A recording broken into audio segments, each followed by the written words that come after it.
we need an infected animal to bring it into a new environment. Okay. But what we know about it, which is actually pretty little because it is a relatively new disease, is it probably persists in the environment for a long time. So once you get it into a place, moist soil will maintain this bacteria for quite a while. Okay. And so, and that's what I was also going to say. When you hear heel rot or heel wart, trench mouth, things like that, it lends itself to moisture, or not necessarily an arid climate, I'm going to assume. Not necessarily. And what we know is, we're specifically talking about feedlot, is animals that are pasture grazing in large settings are at lower risk than animals that are confined, and we think that probably has to do with moisture and mud and things like that. And so when typically I've always thought of digital dermatitis or hairy heel wart as more of a dairy. And that typically is the case, that it was first described in Europe and the United States primarily in dairies. And so that's kind of what and it was typically kind of started, most of the original research and case reports were coming out of kind of the large Western dairy. So originally we thought it was a large dairy herd problem, but now we know it's pretty much spread across the United States. And like you said, we've seen it in some feed yards and are seeing it increasingly in feed yards. Yeah. Well, we're going to take a break. When we come back, we're going to talk more with Dr. Lubbers about some of the clinical signs and what you'll see in the feed of these animals that get digital dermatitis or hairy heel wart. We appreciate you watching the show. We're going to take a break, and we'll see you right after these messages.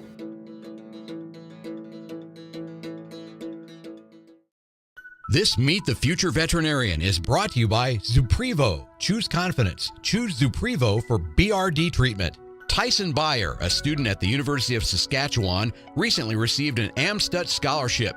As a fourth-generation rancher raised on a cow-calf operation, Tyson grew up in the cattle business, and it was natural for him to pursue an education in bovine medicine.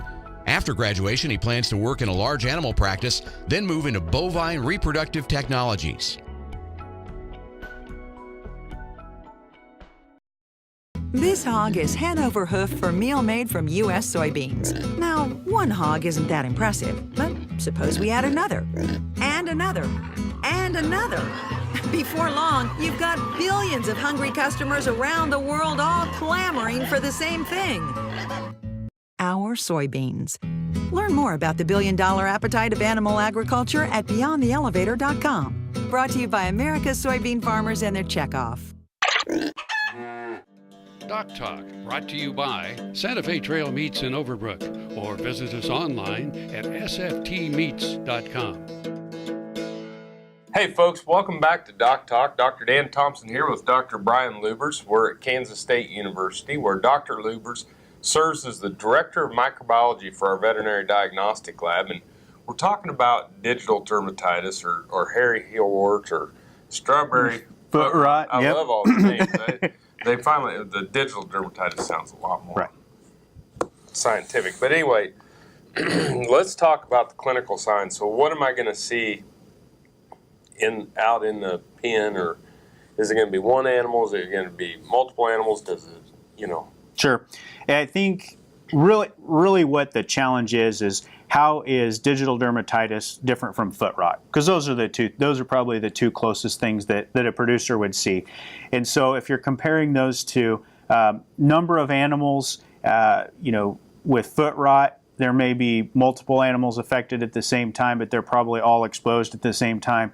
With digital dermatitis, you would expect to see a few cases up front, and then it kind of spread through that pen or even multiple adjacent pens. As far as lesions, the biggest thing, if you're looking at the animal from a distance, with foot rot, typically we'll see some swelling in that foot above the hoof. We generally don't see that with digital dermatitis. So the lesion is pretty much confined to the heels. That's why we call it hairy heel wart, and it's usually on the back legs. So if I'm kind of profiling a case of digital dermatitis, it'll be an animal that has a back foot that's affected. It will be not swollen. and it will be very, very painful. These lesions, when you touch them, these animals will pull back their foot. A lot of them in the advanced stages of the disease, they'll do what they call a toe tipping walk, so they'll just put weight on their toes. They won't put weight on the heels. But the lesions can be in between the front of the toes, so you may see some unusual, but the typical case will be back foot, very painful, and in what we see an increasing number of cases. Yeah. Well, and the painfulness, it has to be something that kind of differentiates as well. But as you mentioned, you have to pick up the foot. Yeah, to really tell those two apart and to confirm that you have a digital dermatitis case, you have to pick up the foot. And if you have a veterinarian that you're working with that has seen these cases before, the lesions are pretty obvious, but it's always, there may be cases where you're either early in the stage of the disease or late where it's starting to resolve on its own, that the veterinarian may want to do a biopsy essentially, and we can then look for those treponines. Yep, just take a sample of the skin out, we'll send it into the lab. Like I said, we can do some special stainings and we look for those bacteria. And does it smell as bad as like a foot rot? Not typically, no. Okay. No, the lesion, it's called strawberry foot rot for a reason, because it actually looks like a strawberry. It gets that kind of red, it's raised up, it'll have little kind of indentations like strawberry skin, and it looks like somebody put a strawberry on the back of their foot. Cool. So, just in general, multiple animals, hind limbs, across multiple pins, different stages of the disease. Very painful. Very painful, and you got to pick up the foot. Yeah. In dairies, one of the tests that we use for this disease is to actually spray the back of the foot with a hose, and if they pull their foot back from that kind of pressure, that's a positive sign for it. Cool. We're going to take a break. Folks, after the break, more about digital dermatitis with Dr. Brian Lubbers. The BQA Tip of the Day, sponsored by Boehringer Ingelheim Vetmedica, Inc. Hello folks, I'm Dr. Nels Lindberg with Animal Medical Center and Production Animal Consultation. Today's BQA Tip of the Day has to do with good quality cattle handling, low stress cattle handling, and good quality horsemanship. These are some new cattle here, and when we get new cattle in, we want to focus on several things. We want to focus on cattle acclimation and producing good cattle health. We often want to focus on the drugs and the shots that we can give to produce cattle health, but what we're doing here is more important than those things. We want to acclimate these cattle, spend time in the pen with these cattle each and every day, focusing on individuals but also the pen as a whole, creating good positive cattle movement using pressure and release techniques, also doing things like exercise with these cattle.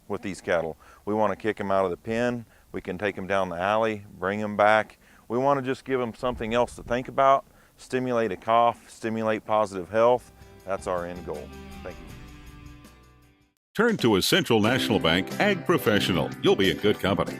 They'll help you track expense lines, manage variable input costs, assess ground agreements, pick a crop protection plan. These times demand Ag Professionals. Central National Bank. You could profit from what they know. Ag operations run better on Central Time. Central National Bank. Money for life. Member FDIC in your hometown since 1884. Tallgrass Commodities offers producers bulk commodities at a reasonable price with reliable service throughout the whole Midwest. To find out more about Tallgrass Commodities, visit tallgrass.us or call 785-494-8484. The Kansas Wheat Innovation Center in Manhattan is rediscovering ways to get improved varieties and new genetics in the hands of farmers faster. Grower-led and checkoff-funded research initiatives are bringing about positive change. This grassroots leadership provides a strong voice in Topeka and Washington, D.C. Now is the time to partner with Kansas Wheat in moving wheat forward. Kansas Wheat Commission and Kansas Association of Wheat Growers. Farmers investing in their future and yours. Log on to rediscoverwheat.org. Buying a car shouldn't be this hard. And at Brown Chevrolet Buick in Wamego, it isn't. It's actually awesome. Whether you want a new or used car or truck, Toby's team can make the deal. Even if you want to custom order a new car or truck, Toby's team can make the deal. See Toby's team at Brown Chevrolet Buick in Wamego. We're awesome.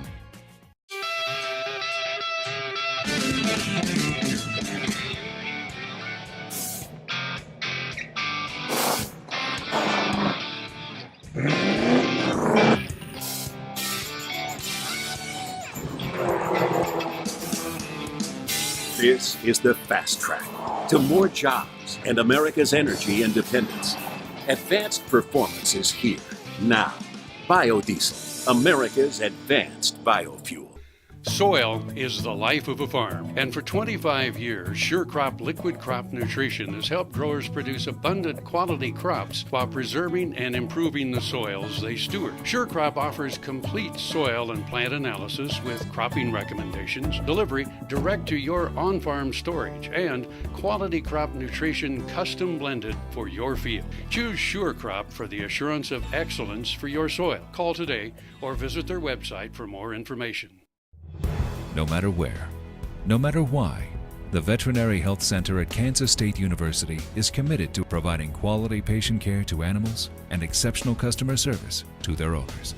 From routine checkups to emergency and specialty care, our world-renowned specialists and experienced professionals are here to discover, to teach, and to heal. Let us know. How can I help? How can we help? Valley Vet Supply is devoted to providing information and professional quality products at reasonable prices. Valley Vet Supply. DocTalk, brought to you by the Kansas Soybean Commission. The Soybean Checkoff, progress powered by Kansas farmers. Hey folks, welcome back to DocTalk. Dr. Dan Thomson here with Dr. Brian Lubbers. He is the Director of Microbiology at the Veterinary Diagnostic Lab at Kansas State University's D-Lab. We're talking about hairy heel wart, digital dermatitis, and so we've gotten through what causes it and what it looks like. Right. Now, what do? I got an animal in the chute with it. Well, I think, when we talk about digital dermatitis, a lot of what we know comes from the dairy industry because they've been dealing with it a lot longer. And so the things that we know work are topical antibiotics. And so what they would use in dairies would be either for an individual animal, so a small number of cases, we'd take oxytetracycline, lincomycin, there's a couple others out there, and put it under a bandage, wrap the foot, put it on there and go away. Okay. The other thing with larger number of cases would be to make an antibiotic solution and put it in like the garden type sprayer, and when they lock up the animals for either a preg check or feeding or whatever, is to spray the back feet of the affected animals with that solution. Huh. Now when we try to take that into a feed yard, the logistics get a lot more complicated. We're talking about facilities that aren't meant to do those kinds of things, and so we really don't have good practical solutions for dealing with it in a feed yard on a large number of animals. Obviously, the individual animal, when you get the first couple cases, you bring them into the chute, they're in the chute maybe to even confirm that that's what it is. Then obviously those kind of measures, oxytetracycline powder right there on the lesion, and send them back either to the hospital pen or the home pen. Absolutely. So, yeah, it would be a slightly different situation. We don't have the back end of the steer looking at us 2 or 3 times a day where we could spray that foot.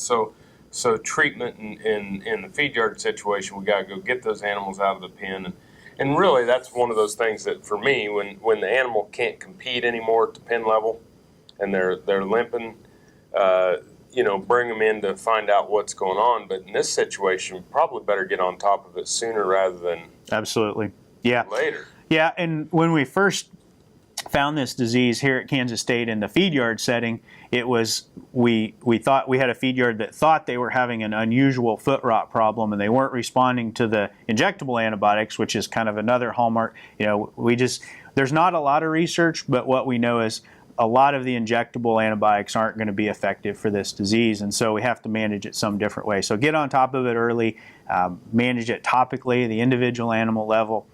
When really the other thing we take from the dairies for practical solution is foot baths. Okay. Yeah. And so foot baths can be a good way of preventing it from going on the next animal and kind of managing larger numbers of animals, as far as if we're trying to treat larger number of animals, foot bath may be a lot more practical. What are we putting in the foot bath? Oxytetracycline, lincomycin, zinc sulfate, copper sulfate. Actually, formalin also has been something that they've looked at for managing foot baths. And I've seen it too, where you bring the pin out, and put the foot bath in the drover's alley, run the group through there, run them back, going back to the home pen. Yep. Different things we can set up. All right, well, we're going to take a break.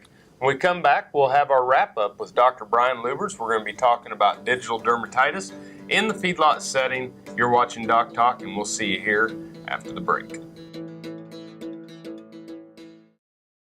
This Meet the Future Veterinarian is brought to you by Zuprevo. Choose confidence. Choose Zuprevo for BRD treatment.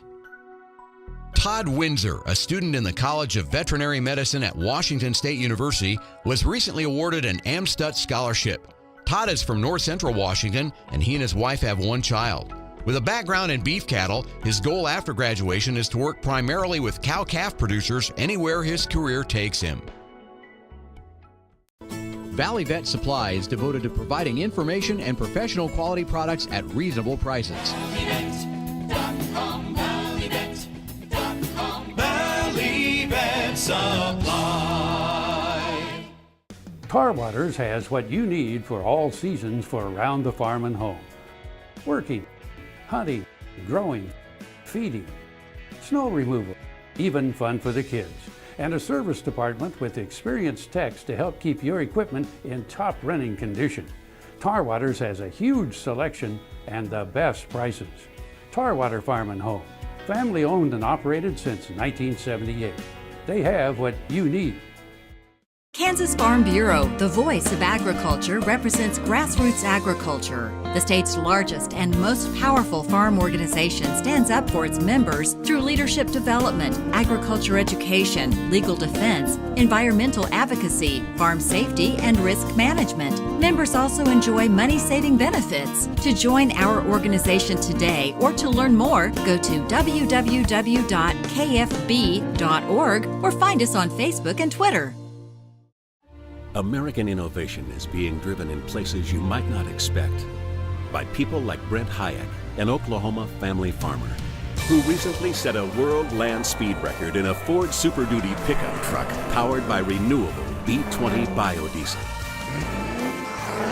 Advanced performance is here, now, putting America on the fast track to more jobs and energy independence. Biodiesel, America's advanced biofuel. Hello friends, I'm Ernie Rodina. And I'm Dawn Dawson with the Better Horses Radio Show. For over 9 years, we've been bringing the Better Horses Radio Show to markets all across the Midwest. We talk about God, lots about horses. We talk about cows, we talk about horse health, we talk to top trainers, and we even talk about Roy Rogers. We're having a blast with Better Horses Radio Show and would love to take it to a market near you. So visit our website at betterhorsesradio.com and let us or your local radio station know you'd like to hear it in your area. The Better Horses Radio Show is unbelievable. When your living depends on agriculture, you can depend on KFRM 550 AM. If you're in the southwest three-fourths of Kansas or the northern half of Oklahoma, catch us at 550 AM on the radio dial. But if that isn't you, listen on your cell phone at TuneIn Radio or on your computer at KFRM.com. We promise to keep you informed, entertained, and company as you go through your day. KFRM 550 AM, the voice of the plains. We would like to join your management team. Kansas Farm Bureau, the voice of agriculture. To join today or for more information, go to kfb.org or find us on Facebook and Twitter. Folks, welcome back to Doc Talk. Dr. Dan Thomson and Dr. Brian Lubbers. Brian is the Director of Microbiology at the Veterinary Diagnostic Lab at Kansas State University's College of Veterinary Medicine. And we're talking about digital dermatitis. And as we left the break, we jumped into foot baths. Sure. So let's kind of wrap up with foot baths and the characteristics and how you use them and when you use them and things of that nature. Sure, and like I said, the things you'd put in a foot bath would be antibiotics, zinc, copper, formalin, but it's probably worth talking about the downside of a foot bath. And when you talk about foot baths, and again, we're translating a lot of this from the dairy side, but managing a foot bath is a lot more than just putting a foot bath in an alley and walking some cows through. All of those antibiotics, mineral supplements that we would put in that foot bath, all of them are deactivated by organic material, manure. Right. And so, keeping that foot bath clean becomes a very challenging proposition, especially when you're talking about tens to hundreds, maybe even 1,000 animals you're trying to get through a foot bath. So you either have to pre-foot bath with a wash, or you just change that foot bath very, very frequently. And then there's the environmental side too. We start talking about putting zinc and copper and antibiotics back into the environment. And formalin. In formalin, we've got all those challenges to face too. So we talk about digital dermatitis in a feed yard, and we don't know a lot about it, and it's just frustrating because logistically, it's one of our most challenging diseases to fight. Well, I picture the old West show, the old John Wayne show of them crossing the river and running them through the foot bath. Something like that, yeah. And just keep maintaining the solution where you want it. Can be a logistical nightmare. Yep. But anyway, the dairies are just much more set up to control it and use products like that. Maybe we should be looking at areas like the processing barn and things like that as well. Well, and even with that, and it's probably, again, it's one of these things, we talk about it all the time.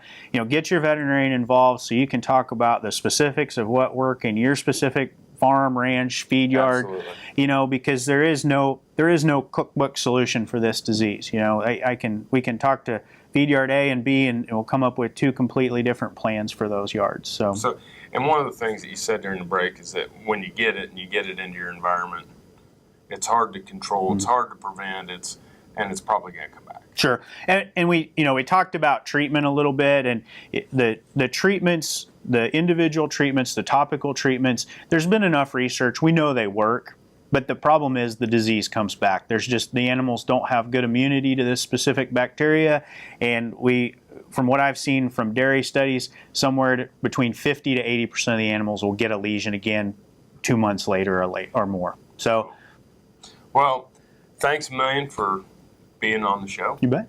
It was a great show. As always, Dr. Brian Lubbers, Director of Microbiology here at Kansas State University. If you want to know more about what Brian and I do here at Kansas State University, you can find us on the web at www.vet.ksu.edu.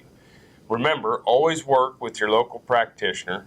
Thanks for watching this morning. We appreciate you coming and spending some time with us. I'm Dr. Dan Thomson. You've been watching DocTalk, and I'll see you down the road.